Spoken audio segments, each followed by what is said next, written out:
How to log in to WebHost Manager.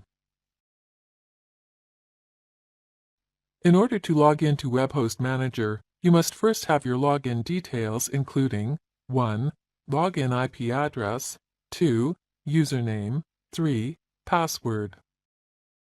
This tutorial assumes you already have this information and have navigated to the IP address login page shown here.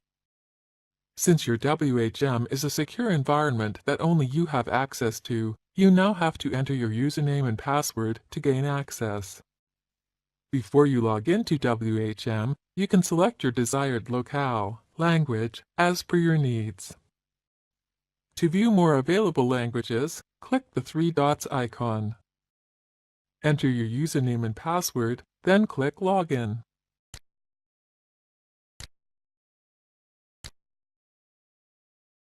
That's it! You've successfully logged into WebHost Manager, WHM, and can now begin setting up new web hosting accounts, creating packages, and dozens of other tasks to help you manage your web hosting business. When you're finished with WHM, simply close your browser or click the Logout link. This is the end of the tutorial.